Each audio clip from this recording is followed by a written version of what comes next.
Máme neděli, 10 hodin ráno, už se nám to blíží, kluci jdou za chvíli domů. Ale jaké to bylo, ty vole, ten víkend celý? Dobrý, celý týždeň bol veľmi dobrý, čo sme tu boli. Všetko išlo podľa plánov, žiadne komplikácie, neboli ani s váhou. Cítil som sa fakt dobre, aj po váhe, jak som sa doplnil. Takže som vedel, že to bude môj deň. A co, ako to bylo Louisville teďka pro tebe? Dobré město? Vieš čo, tak nebol som tu vlastne nikdy, takže som bol prekvapený, že to bolo také menšie mesto. Že ak sme boli predtým v Nashville, to mi prišlo, že to je také väčšie, aj Vegas, viacej ľudí, že tu bolo fakt málo ľudí, ale ako pekné. Videli sme ďalšiu časť Ameriky, takže som za to rád. Byl ten týden něčím lepší nebo ne? Nebo bylo tak, jak to máš pohodl prakticky? Myslím si, že to bolo tak, jak vždy, no. Všetko, jak sme plánovali, všetko sme dodržali. Dobre sme trénovali cez týždeň ešte a potom sme sa sústredili na tú váhu, aj keď tentokrát mi zostalo na poslednú chvíľu o niečo viacej spraviť. Tam bylo kolik? 90 deka, že tam bylo jenom? To bylo úplne minimum. Hej, no a nechal som si vlastne pred posledný deň 5 kg, väčšinou si nechávam 4, takže, ale ináč pohode, váha išla dobre, takže bez problémov. A co říkáš na to, ty vole, že vám ten UFC dali takový malý hotel, ty vole, teďka je? A tak nevadí. Ako nebolo to za strašné, že dalo sa tam vydržať, ale asi to bolo zatiaľ jeden z takých najhorších hotelov, čo sme tu teraz mali. Jak si viděl ty rukavice? Poprvé jsi měl na ruce ty rukavice, ty nové? No, tak mne sa hovorí, tie rukavice ľúbia. Podľa mňa sú lepšie ako tie prvé, pretože neviem, mne to lepšie sedí na tej ruke, cítim, že mi to lepšie aj fixuje tú ruku a sú aj také menšie, takže sa v nich aj lepšie pracuje podľa mňa aj na tej zemi. Takže za mňa to boli len také pozitíva, čo sa týka týchto rukavic nových. Videl som nejaké vyjadrenia iných fighterov, Strickland tuším, trošku bol nespokojný s nimi, ale neviem, mne sa ľúbia. A zápas, jak si sa užil? Dobre to bolo, že je ten zápas, tyjo? Zápas super, užil som si ho veľmi. Môj posledný zápas bol v tom Apexe, takže ja som hovoril, že ja v tom Apexe nechcem zápasiť, lebo ja potrebujem takéto väčšie arény, kde sú ľudia. Takže som veľmi rada, som bol prekvapený, že keď som išiel vlastne do uličky, cestou do klietky, tak mi ľudia fakt fandili, aj Američania, takže to bol fakt veľmi dobrý pocit. A to první kolo to bylo fakt, že očekávačka. Cítil si z něho nervozitu, nebo ne? Bylo to neviem cítiť moc? Cítil som, že bol opatrný aj on. A takisto som aj ja bol opatrný, lebo asi sme vedeli, že obidvaja sme silní, takže každý si dával pozor a nechcel som ani ja spraviť zbytočnú chybu, lebo som vedel, že keď spravím nejakú chybu, že tak to môže potrestať. Takže snažil som sa byť sústredený v tom zápase, nespraviť tam žiadne chyby, robiť to, čo mám robiť a potom pomaličky si ho rozoberať a myslím si, že to sa aj naplnilo. Takže som rád, užil som si ten zápas, myslím si, že som bol kúsok aj od ukončenia, takže to ma trošku možno mrzí, že som ten zápas aj neukončil, lebo to bol fakt dobrý super, ale som rád, že je výhra. A co nohy, bolí nebo nebolí z těch kapkíků? Vieš čo, takto na pocit to nejako necítim, jedine keď sa že dotknem tej nohy, tak cítim, že mi tam včera kopal, ale nič to nie je také vážne, ináč nemám žiadne zranenie zo zápasu, takže som ready ďalej pokračovať v tréningoch a čakať na ďalší zápas. A v tom druhé kole mu to dobre vracel, že? Pak už mu to začal vracet a už mu neseděla. Hej, už mu to nesedělo, nechtělo som mu to vracal potom low kickmi, no a už som cítil, že mu to nechutí, že už tú nohu mal dosť rozkopanú. Lebo to ani nejako nevykrýval moc, nechal si to tam nakopávať, tak som to tam kopal, aj tréner mi hovoril, že nech v tom pokračujem a videl som, že už v treťom kole, že už trošku má aj problém s tou nohou, takže verím tomu, že on cíti tiež dneska nohu. Ale ty to říkal, Janko to včera říkal. Byla to ta taktika, myslíš? Že si šel do té přestřelky těch posledních minutů? Nebo těch 40 sekund, že jsi tam v každém kole, že jsi ho mohl ukončit, že? A vždycky to bylo ke konci toho kola, to bylo. Hej. Asi nebolo to nejaká taktika, že som vyslovene, že chcel, ale tak chceli sme ho triafať, chceli sme byť v každom aspekte lepší ako on. Vedeli sme, že ma bude chcieť ťahať na tú zem, to sa mu nedarilo, tak potom musel byť v tom postoji, ale celkom dobre sa mi tam darilo ho triafať. Bol tam však aj v tom prvom kole nahúlený, potom aj v tom treťom, takže boli tam dve situácie, kedy som ten zápas mohol aj ukončiť. Takže škoda, no určite škoda, ale tak je to tvrdý chalan, mal ťažké zápasy za sebou s dobrými fightermi, že pre mňa fakt veľmi dobré meno a som veľmi vďačný za túto výhru. Co říkáš na to, že jsem měl teďka tolik fanoušků, ty blaho? Koľko 15 nás bylo včera večer? No, to bolo Hej, to je super, že jak přijde tolik lidí, ty blaho. To bolo mega, no, to fakt ma to veľmi potešilo, že došli chalani, čo tu žijú v Amerike alebo pracujú, že došli aj z iných miest, prileteli sem na môj zápas, takže fakt ma to veľmi potešilo a bol to dobrý pocit, že takto došli a trošku som tam mal aj v hľadisku slovenskú podporu. A cítíš to hodně nebo ne? Tu podporu těch fanoušků, když tam prostě někdo takhle... Keď som už v tom zápase, tak vôbec, tam sa už tam vlastne sa sústredím len na svojich trénerov a na seba.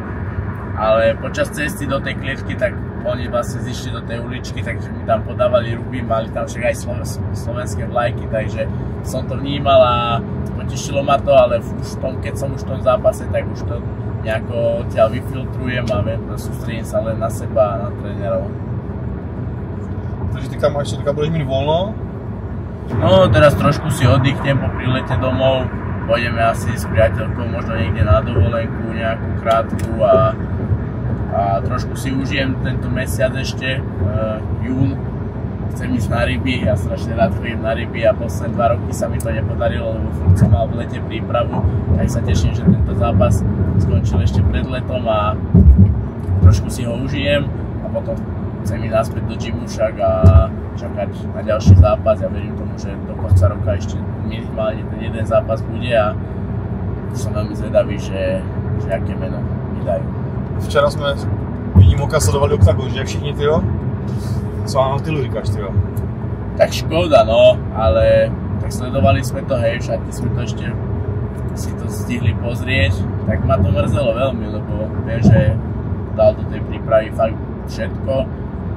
Ale zase to je MMA, prvý zápas vyhral Atilka jednoznačne, teraz to vyšlo, Vémolovi asi mal svoj deň, Atila sa do toho zápasu asi nedostal tak jak chcel, takže majú tu stále 1-1, uvidíme, či sa dočkáme trilógie, možno by si to zaslúžilo mať aj ten tretí zápas, nech sa teda rozhodne, že to je fakt, že lepší, ale nechám to určite na Atilovi, že ak sa on rozhodne sám, že ak to on cíti, či ešte chce zápasy alebo nie, lebo však predsa len má tú rodinu a už si on moc toho nemá čo dokazovať v kariére, on už dokázal naozaj všetko, takže je to určite len na ňom, že ak sa rozhodne.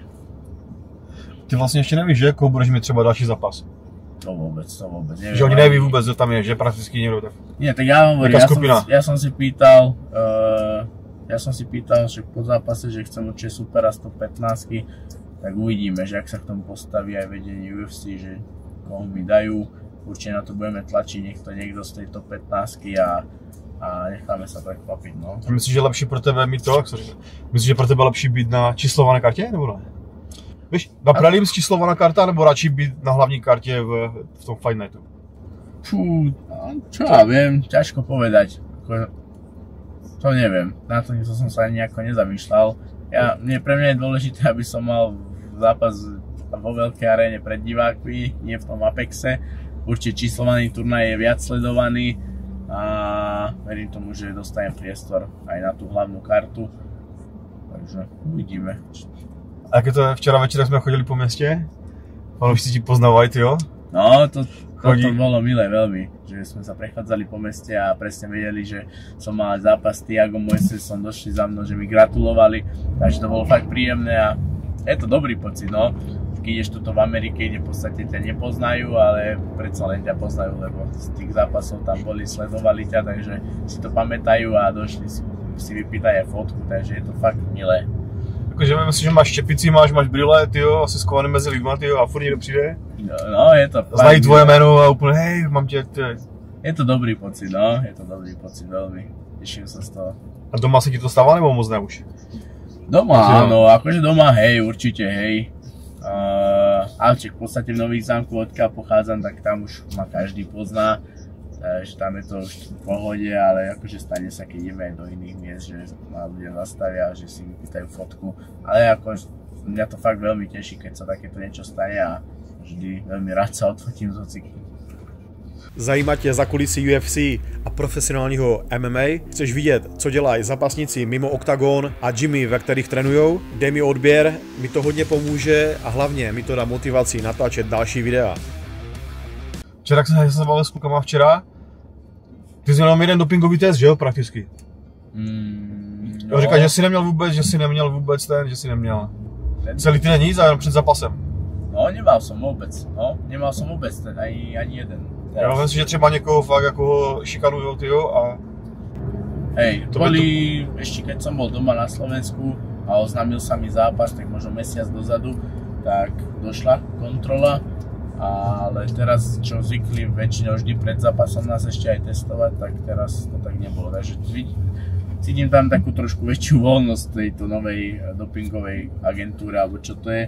Keď bola tá úsada, tak to bolo také keby trošku prísnejšie, že fakt teda chodili častejšie testovať, aj pred tým zápasom stále došli a teraz ani neboli, takže neviem, jak to majú nastavené, ale mne to vyhovuje. A musíš si to hodně hlídat? Doplňky, co do sebe dáváš, nebo ne? Tak áno, v podstate za to zodpovedám ja, čo si dám, takže musím si dávať veľký pozor a vlastne, keď to nie je certifikovaný ich nejaký doplnok, ktorý môžeme brať, tak vlastne za to zodpovedám ja a keď náhodou, že by niečo nastalo, nejaký problém, tak by bol problém, no. Čiže musím si na to dávať fakt veľký pozor a snažiť sa vyberať si kvalitné značky týchto doplnkov a verím tomu, že aj do budúcna nenastane žiadny problém s týmto. Protože hodně firm, že chodí za tebou asi, ne? Sponzoři, hej, vyzkoušej to, nebo kluci, že v gymu, hej. Určite áno, ale musí si dávať na to pozor. Ja mám spoluprácu s jednou značkou na doplnky výživy a vlastne z toho nikdy nebol zatiaľ žiadny problém a verím tomu, že ani nebude. Protože to se stává hodně, že? Ty bolo někdo něco vezme. Hej, a väčšinou sú to také tieto americké doplnky, tam zvykne byť dosť veľký problém s nimi, že tam môže byť niečo zamiešané do nich, takže tieto americké by som si asi určite nedával. To zkazí kariéru, že taky nesmysl, ty vole, si co nevezmeš ty blaho a... No aj tú reputáciu, že v podstate ja fakt sa snažím ísť celý život tou čistou cestou, že ja som fakt proti tomu dopingu aj všetkému, takže ja som veľmi rád, že sa tieto testy robia. Takže bolo by to dosť zlé, keby že dám do seba nejaký doplnok, o ktorom si myslím, že je v pohode a náhodou by tam niečo bolo a zbytočne by potom prišli na nejakú zakázanú látku a už by bol z toho problém. Už jsme na hotelu, ty vole, jak to máte daleko, ty jo? Dneska letíte kolik, v 12 letíte? Dneska o 2 máme odlet, o 12 však by sme chceli byť na letisku a čaká nás dlhá cesta domov, no. Škoda, že tá Amerika je bližšie, ale nevadí, po výhratom zápase sa vždy dobre cestuje a myslím si, že tú cestu zvládneme a teším sa už domov, trošku si oddychnem, budem s rodinou a užijem si trošku ten voľný čas a potom ideme naspäť do roboty. Co pro tebe náročnější, letět sem, anebo vracet se zpátky, ten let? Vieš čo, neviem ty kokšo, ťažko povedať, fakt teraz sa teším, že idem domov, lebo zápas sa vyhral, takže bude tá cesta podľa mňa veľmi príjemná a nebude mi to vadiť a zase cestou sem, keď sme išli, tak som letel vlastne v biznise, takže tam som sa celkom aj vyspal. Byl jsi tam aj kluci? Kluci seděli Chalani boli v Premium Economy. OK, tak je dobré. To je tiež dobré, no. Je tam víc místa. Hej, takže to bolo celkom také, že sme neboli až takí rozbití z tej cesty. Takže bolo to príjemné. To je dobré, už máte plánu grilovačku? No už sme sa dneska aj bavili, že niečo určite zbúchame, však ide leto, takže nejakú tímovú grilovačku s rodinami určite dáme a no, teším sa na tieto veci, lebo naozaj posledné 2 roky som mal vždy prípravu cez to leto, takže a vtedy keď mám prípravu, tak ja fakt sa venujem tým tréningom len a nič iné. A teraz sa teším, že proste dáme aj nejakú grilovačku, pojem na tie ryby, alebo fakt veľmi rád chodím na ryby, takže trošku si oddychnem tento jeden mesiac a potom ideme na to. Jsi měl tady prut, jo, u hotelu Chytadele. Tady velká řeka, ty vlaho tady. Áno, no vidíš, keby viem to Rebudice. S pánem jsme se o tom právě bavili. Bavili jsme se, jaký je rozdíl mezi tady tou řekou a Dunají, ne? No, Tak jsem mi vyptával na ryby a... to je tá Ohio, či jak sa volá, nie? Strašně velká řeka, že, ty jo? Obrovská, no. Udít si skopit, jo, a... No, a u nás Relaxovať, na jo. Slovensku teraz som čítal, že sú veľké záplavy, že Dunaj sa vylieva, neviem čo, takže uvidíme, aká je situácia doma. Takže my se prakticky uvidíme v septembri, že jo? Ve sféru. Vidím si 306. No, verím Ne zápas, tomu, že ale áno. nebude to zápas. No, verím tomu, že sa tam vidíme, no, že určite, keď sa bude dať, tak ideme to minimálne pozrieť. V septembri asi by to bolo ešte skoro možno na nejaký zápas, ale človek nikdy nevie. Ja hovorím, ja sa budem udržiavať, takže ja som taký, že nerad vypadnem z tej formy, pretože sa ťažko do toho vracia, takže radšej sa udržujem po celý rok. A uvidíme, aká bude ponuka, pretože v tom sfére tam to je bol určite zážitok za zápasiť. A tuším sa vyjadrovať, ty si mi to hovoril, že to bude, ale niekto mi hovoril, že to bude len raz v živote v tom, ten turnaj tam. To nebyl ja. Nie? Niekto mi to včera hovoril, že iba jeden turnaj sa tam bude konať a už potom nebude nikdy. Teda tak sa vyjadroval, že Dana White, že vraj. Takže půjdeš se třeba i podívat, nebo ne? Kdyby si nezapasil, koupíš si lístky s klukama, proto se podívat? Možno by sme išli pozrieť, no, že by sme spravili nejaký výlet. Bo i zvenku to bude pěkné, tyjo, to vidět. Jestli to budou promítat, jestli to budou promítat zvenku, tak to bude úplně, to bude zážitek i zvenku to vidět. Ale to je to, že to je zážitok len vidieť aj zvonka. Aj teraz, keď sme boli vlastne vo Vegas, tak sme to prvýkrát videli a keď to bolo vysvietené aj večer, tak fakt to dobre vyzeralo, že sa mi to ľúbilo. Takže vraj to je brutálne aj znútra. Tak... Ale je to malé, no, je takové jak divadlo, no, prostě, ten setup. Ale môže to byť zaujímavé. Třeba to budou mít zvenku, protože hned vedle je ta Formula 1. Tam kousek od toho je to depo, jak tam, no, takže tam minule byly postavené tribuny všude. Hej? Víš, takže krásně bys to viděl, jestli oni tam postaví venku nějaké tribuny, abys to viděl zvenku. To by museli tam premietať potom, nie? No.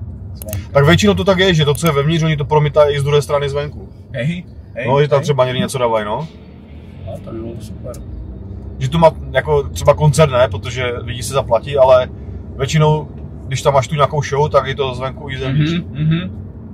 No veď uvidíme, keď bude na to možnosť a čas, tak by sme to došli pozrieť. No, bude to takové, jak ten oktagon asi, no, že? To je velké. Áno. Ta sféra je prostě vysoká, dolů neuvidíš na ten ring, je tam málo místa. Takže to bude o té show a o té projekci. Môže to byť zaujímavé, takže verím tomu, že možno tam sa vidíme potom. Jo, to se těším, hej. S kým jsi se potkal tento víkend? Tak největší zážitek, koho jsi tady potkal na Vieš čo, UFC? ty kokos, tento víkend som ani až tak veľa ľudí nestretol, skôr tréneri stretli toho Marka Kolemana, stretli Ševčenko, bol tu Wolfelder, či vám aj komentoval, tuším, zápas cez včera, takže oni postretávali nejakých zápasníkov, ja som asi nestretol nikoho, ja som bol väčšinou, však na hoteli, na izbe som oddychoval, takže som sa až tak moc nemotkal. Tentokrát až tak veľa nejakých zápasníkov sme nestretli, teda ja osobne. Cožka na to, jak se vrátil ten Dominic Reyes, ale ty jsi to vlastně ještě neviděl, ten zápas. To som ešte nevidel, ale však určite som rád, lebo však chudák mal dosť vlastne prehier tam v poslednej dobe, aj na KOčka tvrdé, takže určite si to zaslúžil. Super, som zvedavý, jaký zápas mal, ty si hovoril, že dobrý zápas spravil. Super zápas a jak jsem ho potom viděl vzadu, tak byl tak šťastný. Ale bylo vidět, že on to nebere jako, že prostě tu výhru, ale to mentální povzbuzení. On prostě, že už se konečně z toho dostal. To je dôležité, podľa mňa na psychiku to musel mať strašne ťažké, keď bol vlastne v tom zápase s John Johnson, ktorého skoro porazil. Potom prišiel Jirka, ten ho knockoutoval a odtedy potom sa to ťahalo s ním dolu vodou. Takže verím tomu, že tá výhra ho mentálne veľmi posilnila, že sa z toho tešil. A som zvedavý pozrieť si ten jeho zápas určite. Pak jsem se bavil s jeho mamkou a s taťkou, tak chodil k psychologovi a 2 roky mu trvalo, že ta psychika, že prostě 2 roky se do toho nemohl dostat. Ale to ťažké, no, určite. Že se s tím hodně trápil, tyjo. Je to určite zlé pre športovca. Protože plánoval, že Jirku vypne. Jako byli na to na 100% byli připraveni na to, že Jirku vypne, že vyhraje ten zápas a prostě Úplně se stalo. Bolo to opačne, no. Asi jak s Carlosem, že tehdy? Carlos taky počítal, že vyhraje za Tylou, ten první zápas. Áno, tak ale také MMA proste. Ja to vždy hovorím, že pokiaľ ideme, nech tam je hocikdo, nech tam stojí v tej klietke, tak oproti mne, tak je to vždy 50/50. Hoci čo sa môže stať, môže trafiť, môže viac zle kopnúť, zlomiť si nohu, hoci čo sa tak môže stať, takže vždy to je 50/50, ale stále hovorím, že šťastie praje pripraveným, takže tak, no. Raula si viděl? Nebo ne, měl si možnost? Raula Rosas... To byl zápas večera. Dostal bonus. To som videl, ale zápas sme nevideli, lebo on išiel potom niekde po mne, takže my sme išli potom na hotel dať sa dokopy, išli sme do mesta, tam sme vlastne jedno kolo, to prvé kolo sme videli v meste a potom chalani rozprávali, čo boli ešte tam, čo dostali pozrieť, že v druhom kole vlastne zvíťazili. Jaká byla oslava? Vyšli všichni do steakhousu, že? Brazilského? Išli sme sa dobre najesť, takže sme sa dobre najedli, trošku sme sa potúlali mestom, dali sme si nejaký drink, víťazný, takže dobre, tak dopríjemná. Bol to fakt super večer. To vidíte na Hero Hero, které ještě nemáme, ani mít nebudem. Možno raz, keď bude na to čas. Spravím aj Hero, ale momentálne sa chcem sústrediť na kariéru a takéto veci budem riešiť potom. Takže teďka se vrátíš domů a myslíš, že budeš hodně lítat? Televize, podcasty? Asi áno, zo pár rozhovorov spravím určite, ale však to veľmi rád. Takže to sú také príjemné povinnosti, takže toto si splním nejako, určite veľmi rád spravím nejaké rozhovory a hovorím, potom si trošku oddychnem. Takto. To byl náš víkend v Louisville, v Kentucky. Presne tak. Krásny víkend za nami. Verím, že ďalší krásne pred nami. Takže sledujte všichni Lajoše, podporujte ho. Presne tak. Mějte se, čaute. Čaute.